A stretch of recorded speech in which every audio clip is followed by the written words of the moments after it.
And I really think the challenger in challenging the work, as opposed to challenging the people, my job as the challenger is to protect their capacity, right? I don't want to overwork them. I don't want to push them hard. I want to help them deliver exactly what it is the organization needs to grow. Leadership DM, Jay Scott's direct message to his team and clients. Jay Scott is a CEO and founder of the executional leadership firm that companies like DirecTV, ResMed, Sony Pictures, Riot Games, and many more call when they need to lead a transformation with 227% better results. Welcome to Leadership DM, challenging the work, not the people. As part of his Multiplier series, diving into Liz Wiseman's book, The 5 Behaviors of Multipliers, which are talent magnet, liberator, challenger, debate maker, and investor. Jay, let's unpack this. You open with a bold line that totally got me, man.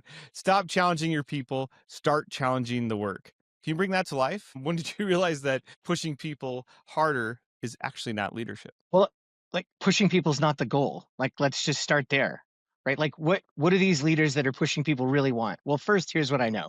This concept of the challenger pushing people to raise the bar, more is better, comes from the fact that most managers are struggling to get the outcomes that they need from their teams. So the idea would be like, push them to give 120%. I didn't do that on purpose. Push them to give 125%, right? And maybe you'll get 100%. Or push them to give it 120% and maybe you'll get 90%. But if you just push them to get 100%, you're going to probably land somewhere in the 60 or 70 or 75 percentile, right? And I'm just making numbers up. But yeah, there's some, I guess it makes sense, kind of, right? Like, hey, if we push people harder, we'll get closer to the outcome we need. But for me, it's like, why don't we just get really clear on what it is that we need? Like, why don't we just clarify the bar? Like, why do we have to set the bar high? Why can't we just clarify exactly what outcomes we need and what they're going to do for the business, and then focus on it just accomplishing what we need, right? I really think the challenger in challenging the work, as opposed to challenging the people, my job as the challenger is to protect their capacity, right? I don't want to overwork them. I don't want to push them hard. I want to help them deliver exactly what it is the organization needs to grow. And as you know, in the 120 framework, we only want people working on things that measurably improve customer satisfaction, team member satisfaction, and profitability. So the challenger's whole job is to challenge anything that anybody's bringing to the table to ensure that they can clearly, in writing and orally, articulate how it will measurably improve customer satisfaction or team member satisfaction and or profitability, none at the expense of the others. Because if the person that's bringing it to the table can't clearly articulate that and paint a picture in my head, they're not going to accomplish it because they're not clear. More importantly, they're going to build a team. And that team that's going to do the work isn't going to be clear. And so it comes back to answering your question, right? Like, is the goal more? Like, is that the goal? I don't think the goal ever is more. I don't think the goal is harder. I don't think the goal is raise the bar, right? So instead of like pushing people, let's just get crystal clear on the work. Let's challenge the work to protect the team's capacity. And then once we're crystal clear, they only have to work as hard as they need to work to deliver the outcomes. We don't have to exhaust them. It makes me think of like the hustle culture trend, right? Where it's just like, you have to work 9 hours a day and hustle, and like 3 a.m. leadership routine, right? You get up in the morning, you do this, and this. It's all about being this well-oiled machine. And certainly that works for some people, but the general premise is you just have to grind harder, grind it out, which, might correlate with the high levels of burnout that we're seeing. So if what I'm hearing from you, it's like, it's not grinding harder, it's grinding more focused. Yeah, 100%. Because again, what's the goal? Is the goal to hustle? Frankly, what's hustle culture?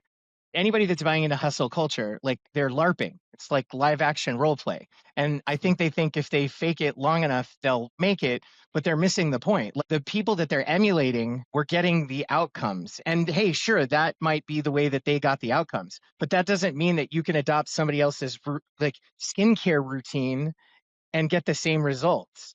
Obviously, the Kardashian thing isn't working for me. Another example of that might resonate. Christopher Nolan is known for not allowing chairs on the set of his movies. Like, he never sits down while he's directing a movie, right? And I'm a huge fan of Christopher Nolan. All you got to do is say he directed the film or he had anything to do with the film, and I'm going to go see it. On the other side of this, I'm a huge fan of Taika Waiatiti, even if I'm not saying his name right, that guy is hysterical. And I will go see anything that he is in or anything that he directs. And that guy is known for sleeping as much as possible on set. So which one am I going to emulate? Well, maybe I should just figure out what it is that needs to get delivered in the best way for me to go about doing that. And I will tell you, the best way for me to go about doing that is like not to start work before 9 o'clock and to just be done at 5 every day and to be disciplined about the way that I work, and I get a ton done. Okay. Tell me about a time then that you had to say no to work in order to exhibit this belief that you feel as a leader and a CEO of a company of pushing harder is lazy leadership for yourself and both for your team. Okay. In our model, the only time we say no to work is when someone can't articulate how it will measurably improve customer satisfaction, team member satisfaction, or profitability.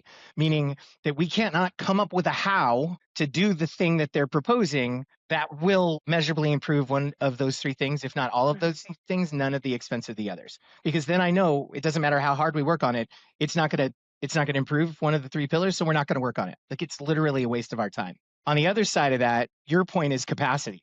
If every idea that is being brought to the table, right, is presented where we can all see how it will measurably improve one of the three pillars, none at the expense of the others, but we don't have the capacity to work on it right now because we're busy with a whole bunch of other great ideas that we know will do those things. Here's the deal. We're already more productive than anybody out there. We are killing it in the delivery of the things that we know will measurably grow our business because we know how they will measurably improve the three pillars. Those other things, they can wait.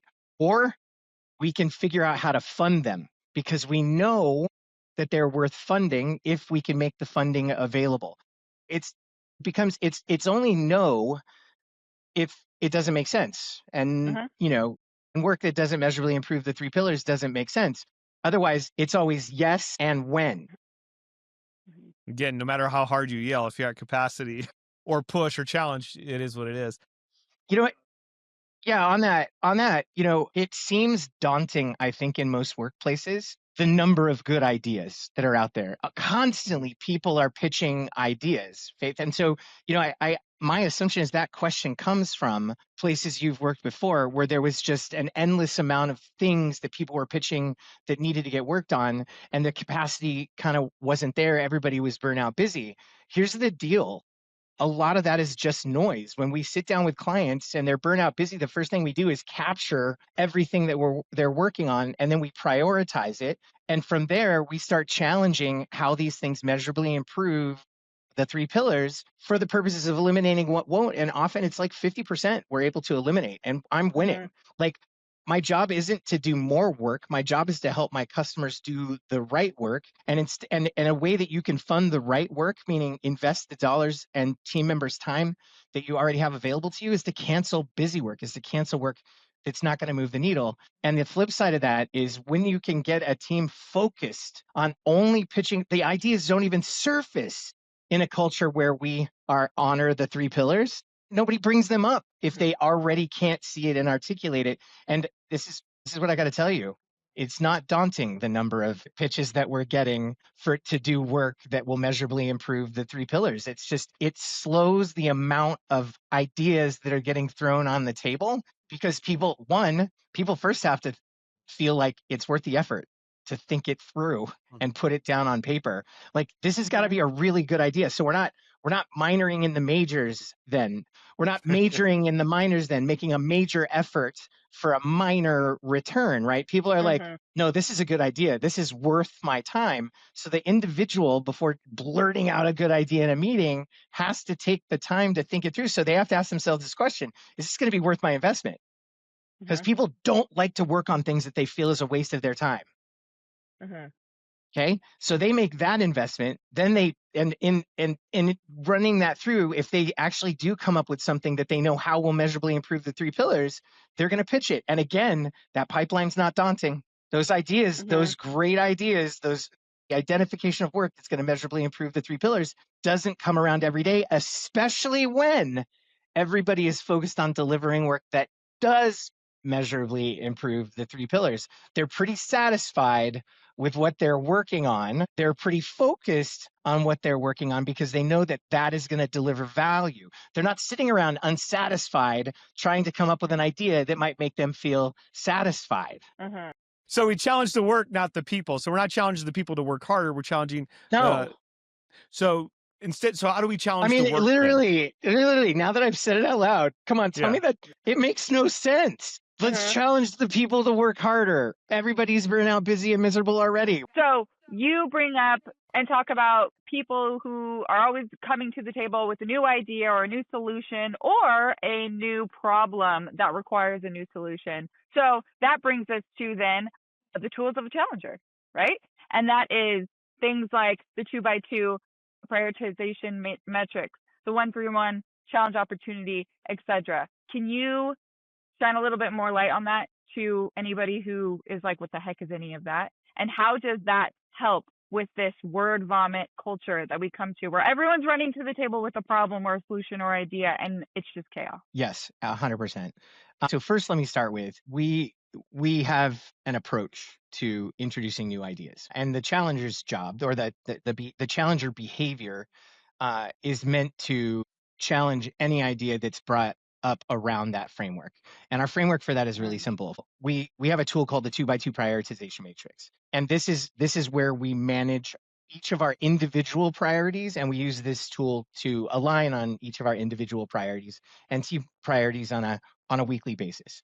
So the basic idea is simply this: if the work doesn't contribute to advancing an objective that's prioritized on my 2x2 prioritization matrix, I shouldn't be working on it. If somebody comes to a meeting and says, I'm going to work on this, and I'm like, wait a minute, we align on 2x2s on a weekly basis, and I don't understand how that advances one of the objectives already on your 2x2, I'm going to challenge that. But the same thing, I share my 2x2 with my team. I get leadership from you guys, just like you get leadership from me. If I'm putting something in front of you that doesn't align with my 2x2, I need you to challenge it just like I would challenge it. So in this way, we all help each other stay aligned and crystal clear on the mission, because if it's on the 2x2, we've already gone through the 2 exercises that are necessary to ensure that we know how it will measurably improve customer satisfaction, team member satisfaction, and profitability. And those 2 tools are the drive model, which includes the 1-3-1, which requires somebody, if they're thinking, hey, we should work on something that doesn't support an objective on the 2x2, great. What is the problem? Meaning, is there something that is in the way of, or that is hurting customer satisfaction, team member satisfaction, or profitability, right? If not, it's not a candidate. Second question, will it measurably improve one of the 3 pillars? If so, great. The 1 is clearly define the problem. The 1-3-1, we need 3 viable solutions, because what we know is there are multiple solutions, right? We can achieve the same shared goal, right? And I'm going to go about it a different way than Andrew's going to go about it, than Faith's going to go about it. We know this. And why would I want any of you to do it the way that I would do it? Because the way that I would do it is optimized for me. No, I want you to do it the way that you would do it, because that's optimized for you. We're going to get the best possible outcome, but we all as a team have to make sure that however we do it, it accomplishes the shared goal. So the 3 is 3 viable solutions, 3 ways to do it. And then the 1 is you pick one. You're a leader. You take a position. I heard this week, Jeff Bezos likes to hire people with strong opinions, loosely held. That's good. Right? And that to me is, I'm not a passenger. Nobody in this 1-3-1 model on our team can be a passenger. You see it, you want to raise it, clearly define the problem, identify 3 viable solutions, take a position. I'm taking a position, right? Strongly held belief. I'm taking a position. This is what I think we should do. But then we bring it to the team. And by the way, teamwork makes the dream work. And we pitch it to the team. And then the team's going to ask challenging questions to try to understand, why would you do it this way? Because we don't know nearly as much about this as the person that's bringing it to the table. So we want to ask questions to understand. We want to ask questions to make sure that they've thought of everything. We want to ask questions to understand, like, why they picked this one over the other 2. We want to ask questions to understand how these 3 things are viable solutions, right? And so during that process, that challenging process, my opinion of the solution that I chose might evolve, because you might help me think about it differently. You might tell me a story of your past experience that helps me see something that I didn't see, and I've evolved, right? So strong beliefs loosely held, right? And Right. so like challenge until we all think that the final solution is going to work. And when we all think it's going to work, it'll work. So that's the 1-3-1. And that's sort of like for smaller things. Any type of large project where we're going to engage multiple people, potential vendors, we have to make a capital investment. There's cross-organizational impact, requires a challenge opportunity, which is a heavier lift. It sort of loosely follows the 1-3-1, but you don't just take it to the small group, which is only a couple of people affected. You literally have to then once you pitch it to the let's just say the person that's going to fund it or the stakeholder, whether this be internal 120 VC or a client, and they're like, yes, I get this, we should do this, which is validated through experience shares. We then take it to the next stakeholder group, which would be the executive stakeholders. Once we've proven demand for it, we take it then to the people that are going to have to do the work. Once we've established demand for it, we take it to the people whose ways of working will have to change, essentially the change champions. Like these are the people who are literally going to go about doing their jobs differently to manifest a different outcome for the organization. And once they're like, yes, oh my God, I see this solves a problem that we have, right? I haven't gone to get buy-in. No, people are begging for this to get delivered and they're begging to participate. Like I have demand, okay? Then it can go on my 2x2, right? So either a 1-3-1, which is not very rigorous. It's like, maybe you got at most an hour. It impacts like 2-3 people. You then bring it to those 2-3 people, you pitch it, you fight it out. If in the end you guys all feel like, yes, this solves a problem we think we have, and we all feel really comfortable with the end solution, it can go on a 2x2. And in this way, we protect our team members' capacity because it has to be rationalized. We have to see anybody impacted has to see and understand very clearly why it's worth their time. Because if it's not going to measurably improve customer satisfaction, team member satisfaction, or profitability, we shouldn't be working on it. But if everybody sees how it will measurably improve customer satisfaction, team member satisfaction, and profitability, none at the expense of the others, one, everybody's going to feel like we should be working on it. So it can go on somebody's 2x2 because there's going to be one owner. And everybody that has a stake in that, because they're already bought in, they're not just waiting for it to be delivered. They want to participate. They want to support it.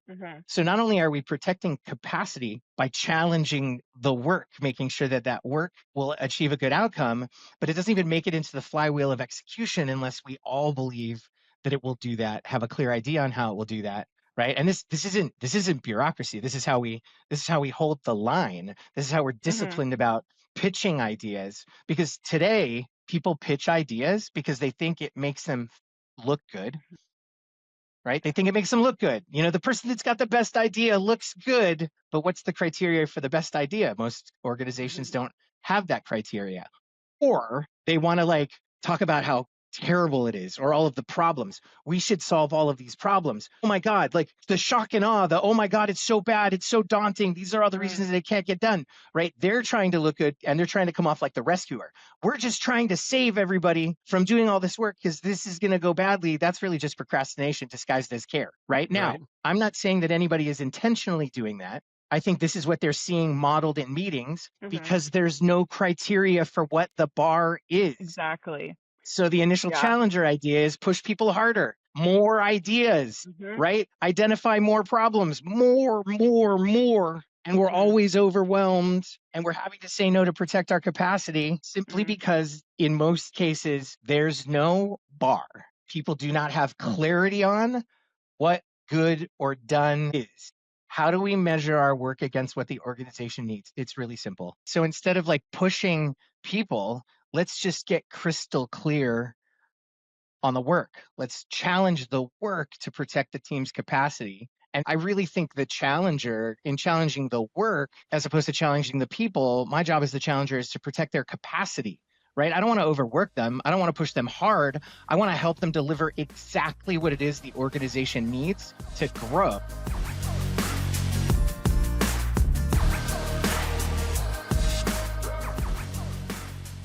Thanks for joining us for Leadership DM. There's 2 more in the Multiplier series, so don't miss them. Of course, you can go back, hit the playlist, subscribe, and follow us. You can listen to the full 5 behaviors of a multiplier and just the whole series. Every week we drop these on Thursday. We're just getting started. If you like what you see in one of these videos, share it with a friend or colleague. If you don't like it, well, email Jay. Don't email me. But seriously, smash that like button. Thanks for watching, and we will see you next time on Leadership DM.